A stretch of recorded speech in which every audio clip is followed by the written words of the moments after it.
दबाव आता है, लेकिन जब साथ में प्रदेश की जागरूक जनता हो, हमें हमेशा भरोसा रहता है कि मैं कोई भी काम करता हूं, सरकार के स्तर पर कोई भी निर्णय हमारी सरकार लेती है तो प्रदेश के सभी प्रदेशवासियों का हमारे सर पर हाथ होगा, हमारी पीठ पर हाथ होगा और हमारे प्रधानमंत्री जी का विश्वास है, हमेशा उनका भी आशीर्वाद है। तो कोई भी लड़ाई कठिन नहीं होती है, चाहे वो भ्रष्टाचार की लड़ाई हो या व्यवस्था को सुधारने की लड़ाई हो या नई कार्य संस्कृति बनाने की लड़ाई हो। प्रदेश की 1.25 करोड़ जनता का ये समर्थन मेरी सबसे बड़ी ताकत है और मैं आपको विश्वास दिलाता हूं कि हमारी ये लड़ाई तब तक जारी रहेगी जब तक हम उत्तराखंड को भ्रष्टाचार मुक्त उत्तराखंड नहीं बना देते, भ्रष्टाचार का नामो निशान नहीं मिटा देते हैं। भाइयों बहनों, हम राज्य से भ्रष्टाचार को जड़ से समाप्त करने के लिए जीरो टॉलरेंस की नीति के तहत संकल्पित होकर कार्य कर रहे हैं। इसी का परिणाम है कि प्रदेश में पहली बार आईएएस, पीसीएस, आईएफएस और इस स्तर के अधिकारियों से पिछले 3.5 वर्षों में 200 से भी अधिक लोगों को जो भ्रष्टाचार में लिप्त थे जेल की सलाखों के पीछे पहुंचाने का कार्य किया है। हमने यहाँ भ्रष्टाचार के खिलाफ सख्त कार्रवाई की है, वही हमने कई सारे ऐतिहासिक निर्णय भी लिए। कुछ एक के बारे में अभी पूज्य महाराज जी ने आप सबके सामने कहा कि पूरे देश के अंदर हम सभी उत्तराखंड वासियों को ये गौरव प्राप्त हो गया है कि देश की आजादी के बाद पूरा देश जिसकी प्रतीक्षा करता था, जो भारत की संविधान के धारा अनुच्छेद 44 में जिसका उल्लेख किया गया है, जिसका प्रावधान किया गया है कि देश में रहने वाले हर व्यक्ति के लिए, हर पंथ के लिए, हर समाज के लिए, हर संप्रदाय के लिए, हर जाति के लोगों के लिए एक समान कानून होना चाहिए। और ये काम देवभूमि उत्तराखंड में आप सबके आशीर्वाद से ये शुरू हो गया है। उत्तराखंड में रहने वाले हर एक व्यक्ति के लिए, हर एक पंथ के व्यक्ति के लिए, हर एक समाज के लिए, संप्रदाय के लिए जो उत्तराखंड में रहता है, 27 जनवरी 2025 इसी वर्ष समान नागरिक संहिता का कानून लागू हो गया है।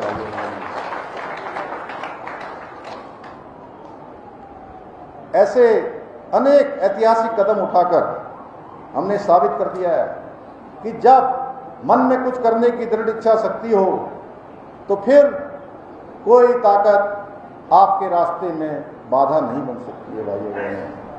भाइयों बहनों, हमारी सरकार राज्य के समग्र विकास के साथ साथ यहाँ के अपने सांस्कृतिक मूल्यों और डेमोग्राफी, जो डेमोग्राफी बदली है, उस डेमोग्राफी को संरक्षित और सुरक्षित रखने के लिए भी पूर्ण संकल्पबद्ध होकर काम कर रही है।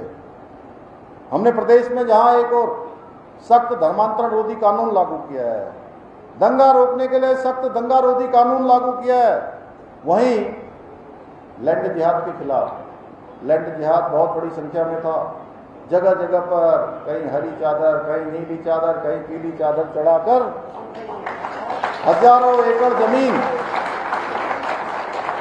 एक सुनियोजित साजिश के तहत, सुनियोजित षड्यंत्र के तहत कब्जे किए जा रहे थे। भाइयों बहनों, हमने 6500 एकड़ जमीन अभी तक इस लैंड जिहाद से मुक्त करवाई है, इस अवैध अतिक्रमण से मुक्त करवाई है।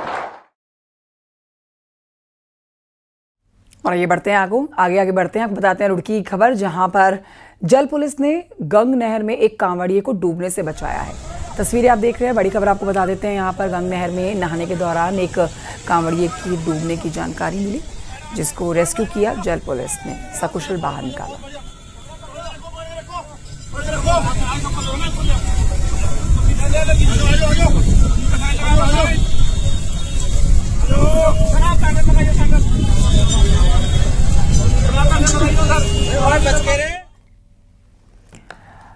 हरिद्वार में गंगा घाटों पर तैनात एसडीआरएफ के जवान गंगा में डूब रहे कांवड़ियों को बचाकर जीवन दान दे रहे हैं। रविवार की तस्वीरें आपके सामने हैं। ये आप देखिए किस तरह से कांगड़ा घाट पर डूबने की अलग अलग घटनाओं में एसडीआरएफ के जवानों ने 2 कांवड़ियों को बचाया। हरियाणा के सोनीपत और यूपी के नोएडा में कांवड़िए अचानक से पानी के तेज बहाव में बहते हुए नजर आए, जिन्हें रेस्क्यू किया गया।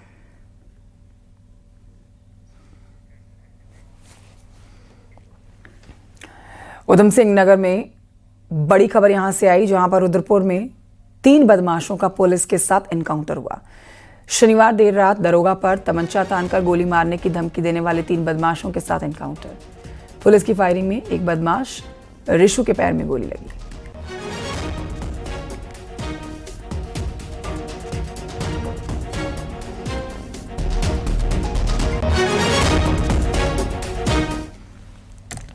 खबर टिहरी से, जहां पर घनसाली ब्लॉक में एक दर्दनाक हादसे में 2 स्कूली बच्चों की जान चली गई है।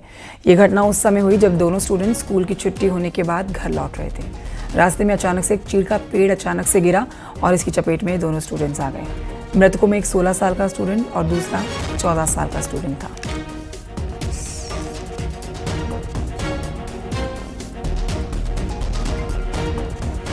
खबर नैनीताल से अगली, जहां पर चिड़ियाघर रोड पर सड़क हादसा हो गया। एक पिकअप गाड़ी बेकाबू होकर नाले में गिर गई। हादसे में ड्राइवर के साथ एक शख्स और घायल हुआ है। तस्वीरें आप देख रहे हैं। स्थानीय लोगों ने नाले में निकालकर इन लोगों को इलाज के लिए अस्पताल में भर्ती कराया।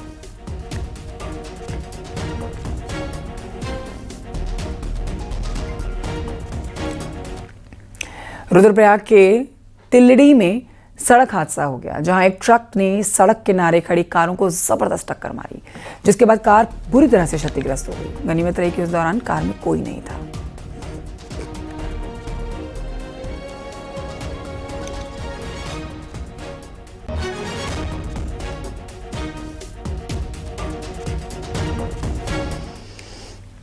उत्तरकाशी में मौरी ब्लॉक में बारिश से बरसाती नाले उफान पर हैं। लोग खतरनाक सफर करने को मजबूर हैं।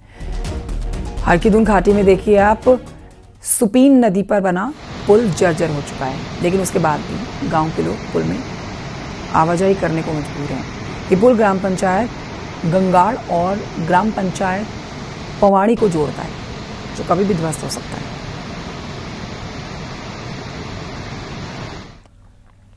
रुद्रप्रयाग जिले के दूरस्थ गांव तोशी में एक सेक्टर मजिस्ट्रेट पहाड़ी नदी के ऊपर जुगाड़ से बनाए गए पुल को पार करते हुए दिख रहा है।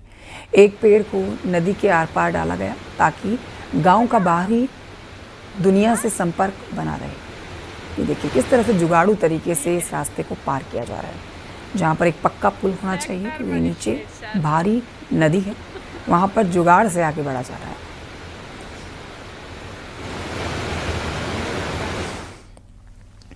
उत्तराखंड में आज मौसम विज्ञान केंद्र की तरफ से तेज बारिश का येलो अलर्ट जारी किया गया। देहरादून के साथ ही बागेश्वर, टिहरी, पौड़ी, उत्तरकाशी, रुद्रप्रयाग में तेज बारिश का अनुमान है। मौसम विज्ञान केंद्र ने लोगों से सतर्क रहने की अपील की है। नदी नालों के आसपास रहते हैं उनको अब काफी सतर्क रहने की जरूरत है, क्योंकि जैसे भी थोड़ा बारिश की एक्टिविटी बढ़ेगी तो एकदम जल स्तर उसमें बढ़ेगा और फिर जो लोग आसपास रहते हैं चपेट में आने का उनका खतरा एक रहेगा। तो जो लोग आवागमन कर रहे हैं वो काफ़ी सतर्क होकर आवागमन करें। अगर रोड्स वगैरह बंद है तो इंतजार करें, थोड़ा समय लेकर के आएँ, जल्दीबाजी न दिखाएं, उसी में फिर कहीं ना कहीं आप जो चपेट में आते हैं। और इसी तरह गार्ड गदरों के आसपास भी खड़े नहीं होना चाहिए। तो एक्टिविटी बिल्कुल है, अभी एक दिन आज तो है ही अच्छी एक्टिविटी, कल थोड़ा कमी है, लेकिन परसों चौथे से फिर से वापसी होगी बारिश की जो है। जी। देहरादून में नदियों में उतरकर पर्यटक जमकर मस्ती करते हैं, लेकिन ये मस्ती कभी भी भारी पड़ सकती है। दरअसल मानसून के दौरान पहाड़ों में तेज बारिश से कभी भी नदियों का पानी बढ़ जाता है। नदियां उफान पर आ जाती हैं, जिसकी चपेट में आकर लोगों की जान भी जाती है। बावजूद इसके लोग मानने को तैयार नहीं है।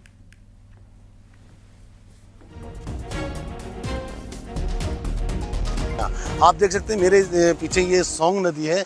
यहाँ पे कुछ देर पहले काफ़ी पर्यटक यहाँ पे नहा रहे थे, काफ़ी लोग इस नदी में नहा रहे थे, लेकिन आजकल बरसात है, बरसात में ये नदी काफ़ी खतरनाक हो सकती है, क्योंकि आप देख सकते हैं कि जो ये नदी आ रही है ये पीछे पहाड़ों से आ रही है। और पहाड़ों में जब तेज बारिश होती तो अचानक इस नदी में का पानी बढ़ जाता है और ये एक रौद्र रूप लेके कई अपने साथ जो भी चीज़ें यानी मिट्टी, पत्थर, बजरी जो भी साथ में आता है उसे अपने साथ बहा के ले जाती है। और ये भी देखने को मिला है बीते सालों में कि इस नदी में बरसात के दौरान जो कई लोग यहाँ पे बहे भी हैं। देहरादून में ऐसी ही कई नदियाँ हैं जहाँ पे आज भी कई खतरे देखने को मिल सकते हैं। सत्येंद्र बर्तवान, न्यूज़ 18 देहरादून।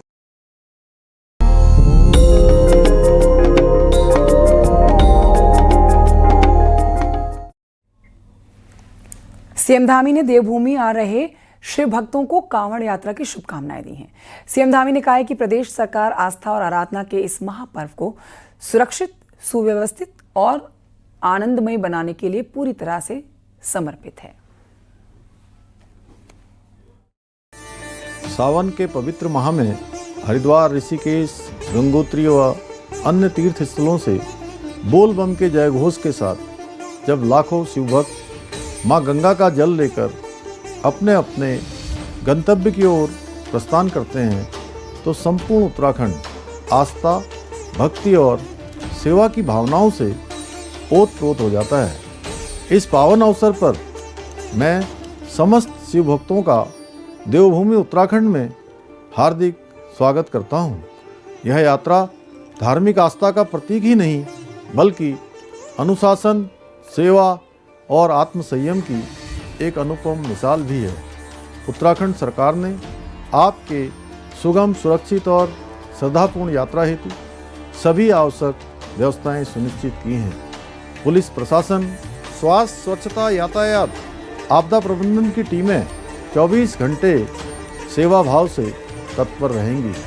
मैं सभी शिव भक्तों से भी यह आग्रह करता हूं कि वे यात्रा के दौरान अनुशासन बनाए रखें, पर्यावरण की रक्षा करें, स्थानीय नियमों का पालन करें और सामाजिक सौहार्द के साथ साथ स्वच्छता का विशेष ध्यान रखें।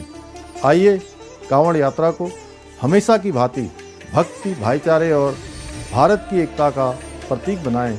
हर हर महादेव, जय जय शिव शंभू। सावन महीने की कांवड़ यात्रा में अलग अलग तरह के कांवड़ देखने को मिल रहे हैं। कांवड़ों में शिव भक्त अपनी मन्नत लेकर हरिद्वार से जल उठा रहे हैं। यूपी का एक कांवड़ ग्रुप जमीन पर लेटकर कांवड़ यात्रा कर रहा है और एक शिव भक्त का कहना है कि डॉक्टर बनने के लिए वो कांवड़ यात्रा पर आया है। तो दूसरे शिव भक्त ने बताया कि वो फौज में नौकरी के लिए जल लेकर जा रहा है ताकि उसकी मन्नत पूरी हो सके।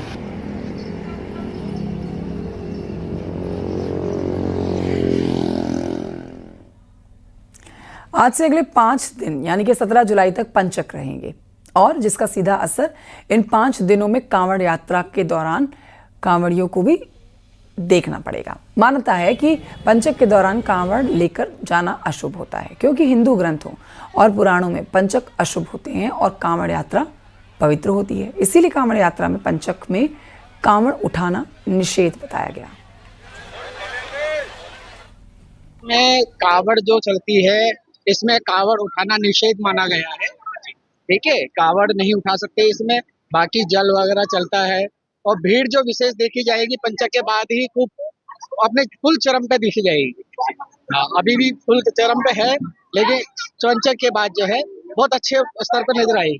जी, जैसे पंचक में जो होता है हमारा कांवड़ तो नहीं उठाया जाती है, तो यात्रा करने सुबह है तो अभी तो हम यहाँ पहुंचे हैं, हालांकि नीलकंठ के लिए अब निकलेंगे, वहां से थोड़ा जल चढ़ा के फिर वापिस हरिद्वार से तब देखेंगे। यही 16-17 के बाद ही जल उठाया जाएगा। हरिद्वार में चल रहे कांवड़ मेले में आस्था और हौसले के कई नज़ारे देखने को मिल रहे हैं। शारीरिक कमजोरी भी भगवान की भक्ति को डिगा नहीं पा रही है। ऐसा ही एक दिव्यांग कांवड़िया साइकिल घसीटकर कांवड़ ले जाता हुआ नजर आया।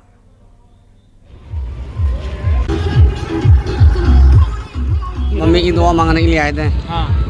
बस मम्मी सब ठीक हो जाए तो भोले बाबा सब ठीक करेंगे। बस भोले बाबा की मेहरबानी है भाई। कैसे कैसे कर रहे हैं इसको, कैसे साइकिल चला रहे हैं आप? चल रहे भोले, बस भोले बाबा की कृपा है। नहीं पैदल में दिक्कत होती है, साइकिल से जाएंगे भोले। भगवान की जय। धीरे कर, धीरे। हरिद्वार का कांवड़ मेला शिव भक्ति का पर्व, लेकिन शिव भक्तों की आड़ में आने वाले हुड़दंगियों पर अब सरकार का डंडा चलने वाला है। संदेश साफ है, शिव भक्तों का स्वागत, लेकिन शिव भक्तों के रूप में बहरूपियों की बख्शा नहीं जाने की बात खुद मुख्यमंत्री धामी कह चुके हैं। रिपोर्ट देखिए।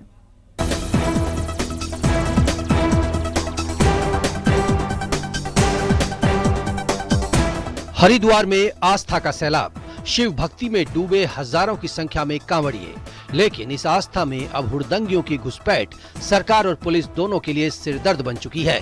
हर साल की तरह इस बार भी कुछ ऐसे लोग कांवड़ के भेष में आए हैं जो ना तो श्रद्धालु हैं ना ही भक्त। ये हैं वो लोग जो सड़कों पर उत्पात करते हैं, आम जनता से झगड़ते हैं और पुलिस पर भी हमला करने से पीछे नहीं हटते।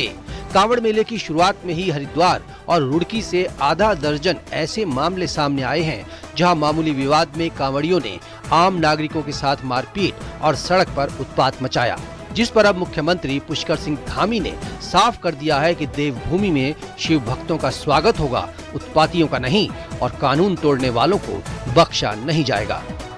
आपकी यात्रा से किसी अन्य को परेशानी न हो, इस बात का भी हमको जरूर ध्यान रखना चाहिए। और हाँ, जहाँ देखिए कानून व्यवस्था बनाने वाली चीज़ है, एक तरफ हम स्वागत भी करते हैं, लेकिन अगर कोई कानून व्यवस्था तोड़ेगा तो वो अच्छी बात नहीं है। उसके लिए कानून भी अपना काम साथ साथ कर रहा है। कानून व्यवस्था पर हम सख्ती से जो है उसको वो करेंगे कि कानून व्यवस्था बनी रहे, वो किसी कीमत पर खराब नहीं होनी चाहिए। मुख्यमंत्री के आदेश के बाद पुलिस भी एक्शन में आ गई है और हरिद्वार में बड़ी संख्या में पुलिस फोर्स को तैनात करने के साथ ही कांवड़ यात्रा की सीसीटीवी कैमरों और ड्रोन से निगरानी की जा रही है। आईजी गढ़वाल ने सभी अधिकारियों को निर्देश दिए हैं, कोई भी संदिग्ध गतिविधि दिखे तो तुरंत एक्शन लें।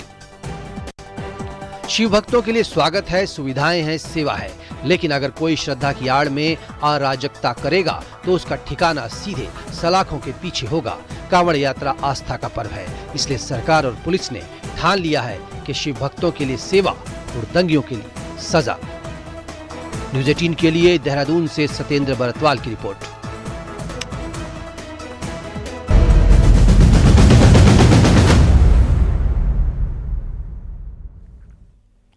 विकासनगर के जौनसार बावर क्षेत्र में पंचायत चुनाव में अब तक 130 पदों पर प्रत्याशी निर्विरोध चुने गए, जिनमें कालसी ब्लॉक में 43 ग्राम प्रधान और 8 बीडीसी निर्विरोध चुने गए, जबकि चक्राता ब्लॉक में 63 ग्राम प्रधान और 16 क्षेत्र पंचायत सदस्य निर्विरोध चुने गए। निर्विरोध जीते प्रत्याशियों ने भी गाँव और क्षेत्र के लोगों का आभार जताया।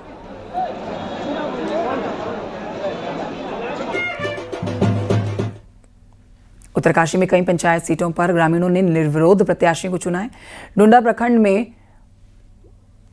बगियाल खेत, नंगल, बाण, जिनेत के साथ कई ऐसे गांव हैं जहां पर निर्विरोध ग्राम प्रधान को चुन लिया गया है, जो इलाके की एकता को दिखाता है।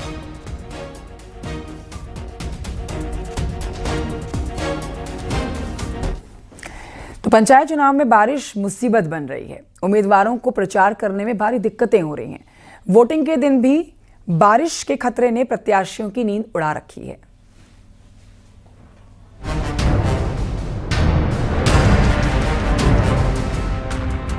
मॉनसून की बारिश ने पंचायत चुनाव में भी खलल डाला हुआ है। तेज बारिश से रोड पर आ रहे मलबे ने चुनावी प्रचार में बाधा डाल रखी है। पहाड़ी हिस्से में सड़कों से दूर दराज के गांव तक पहुंचना उम्मीदवारों के लिए मुश्किल भरा हो रहा है। कुल मिलाकर मॉनसून की बारिश पंचायत चुनाव के उम्मीदवारों के लिए मुसीबत बन रही है। तराई क्षेत्र में तो मैदानी क्षेत्रों में हो तो यहाँ इतनी परेशानी नहीं है, लेकिन मैं मानता हूँ भौगोलिक स्थिति बड़ी खराब है हमारी। पिथौरागढ़ हो या गढ़वाल हो, यहाँ पे जो एक ग्राम प्रधान पद हो या जिला पंचायत पद हो, उनके लिए दूरस्थ क्षेत्र जाना होता है, कहीं पर रास्ते बन रहे हैं। तो मैं अपने सरकार और प्रशासन से निवेदन करूँगा कि हर इस चुनाव बिला में हमारे सरकारी तंत्र तैयार रहे, जिससे कि हमारे जनप्रतिनिधियों को कोई चुनाव लड़ने में दिक्कत ना हो। लेकिन मुझे ऐसा लगता है कि ये वर्षा का सीज़न है, इस सीज़न के वजह से लोग बाग कुछ कम आएंगे पोलिंग करने के लिए। नैनीताल के तराई के हिस्से को छोड़ दिया जाए तो रामगढ़, धारी, ओखलकांडा, बेताल घाट में मॉनसून की बारिश में मतदान कराने की सबसे ज्यादा चुनौती होगी। हालांकि प्रशासन चुनाव के दौरान किसी भी चुनौती के लिए तैयार रहने का दम भर रहा है। सीज़न भी पीक पर होगा और चुनाव आएगा, तो इस दौरान हमें वो आपदा वाला जो सेंसिटिविटी है वो बनी रहेगी चुनाव में, तो उसको लेकर भी पर्याप्त अरेंजमेंट कराए जा रहे हैं। टीमें सकुशल मतदान केंद्रों तक जाएं, मतदान की प्रक्रिया संपन्न हो, उसके बाद वापसी हो सामग्री के साथ। उसके लिए सेफ्टी के अरेंजमेंट के लिए कंटिजेंसी प्लान भी बनाए गए हैं। तो हम सब लोगों का मिलकर यही प्रयास है कि शांतिपूर्वक और सुरक्षित रूप में हम लोग चुनाव कराएं। बहरहाल अगर मतदान के दिन बारिश हुई तो निश्चित ही लोग कम ही घरों से बाहर वोटिंग के लिए निकलेंगे। ऐसे में कई उम्मीदवारों की हार का कारण भी मॉनसून में चुनाव कराना बन सकता है। न्यूज़ 18 के लिए नैनीताल से वीरेंद्र बिष्ट की रिपोर्ट। उत्तराखंड में मैदानी जिलों में लैंड रिकॉर्ड्स और रजिस्ट्री फ्रॉड के कई मामले सामने आते हैं। अब इन्हीं फर्जीवाड़े को खत्म करने के लिए सिस्टम को डिजिटल करने का प्लान हो रहा है। पर सवाल है कि क्या कर्नाटक और मध्य प्रदेश की तरह उत्तराखंड में काम हो पाएगा या फिर नहीं। रिपोर्ट देखिए।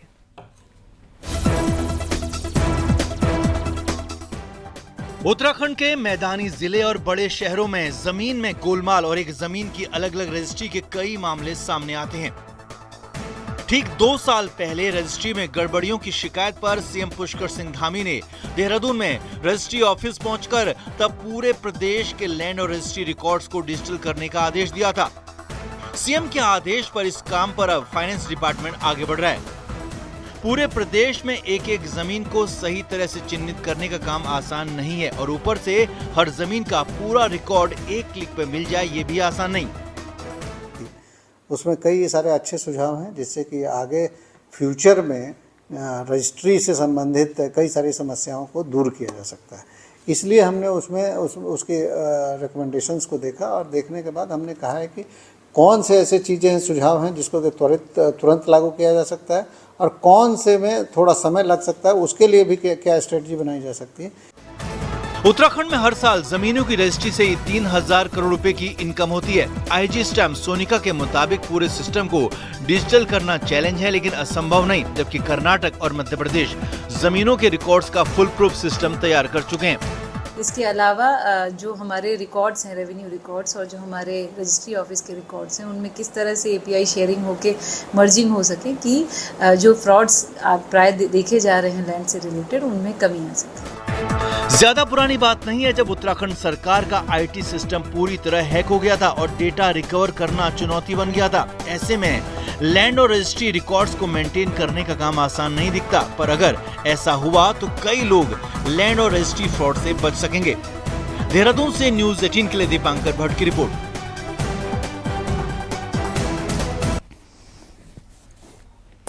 उत्तरकाशी के नौगांव में डांडा देवराणा रुद्रेश्वर महादेव का मेला हुआ। बड़ी संख्या में श्रद्धालु मेले में पहुंचे और रुद्रेश्वर महादेव से मन्नत मांगी। इस मौके पर देखिए 65 गांव के लोगों ने पारंपरिक नृत्य किया। देवराणा मेला रवाई की पौराणिक और सांस्कृतिक धरोहर का प्रतीक माना जाता है।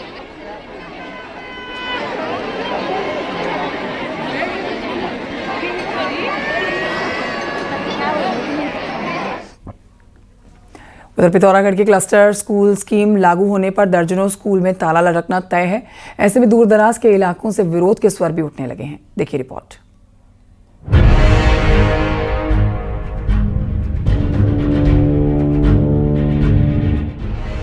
कम छात्र संख्या वाले स्कूलों को शिक्षा विभाग क्लस्टर स्कूल में मर्ज का प्लान बना रहा है। विभाग का दावा है कि क्लस्टर स्कीम लागू होने के बाद जहां टीचर्स की कमी तो दूर होगी ही, वहीं स्कूलों में सभी जरूरी सुविधाएं भी जुटाई जाएंगी।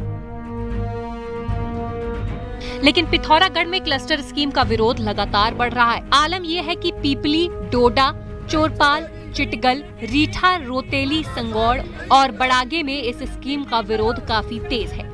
कई अभिभावक मुख्यपाल पहुंचकर विरोध जता रहे हैं तो कईयों ने स्कूलों को ही विरोध का अड्डा बना रखा है। स्कूल है दूसरी जगह शिफ्ट किया जा रहा है जो काफ़ी दूर है। जो हमारे क्षेत्र से आपदा क्षेत्र, ये जो आपदा ग्रस्त रहता है, जो भी रहता है, गरीब बच्चा जो भी है वहाँ से इतना वो नहीं कर पाएगा, ट्रैवल नहीं कर पाता। उस स्कूल का क्लस्टर के रूप में अगर छांदो कर दिया जाए तो हमें कम से कम कुछ नहीं 30 किलोमीटर का दायरा मतलब तय करना पड़ेगा, जो कभी किसी मतलब हिसाब से संभव नहीं हो सकता है। तो मेरी सर्वप्रथम मांग यही है, जो हमारा इंटर कॉलेज राज का पीपली इंटर कॉलेज है वो पीपली ही रहे। स्कूल मर्ज होने से सबसे अधिक दिक्कत दूर दराज के इलाकों में आ रही है। इन इलाकों में स्कीम लागू के बाद स्टूडेंट्स को 10 से 15 किलोमीटर का सफर तय करना होगा।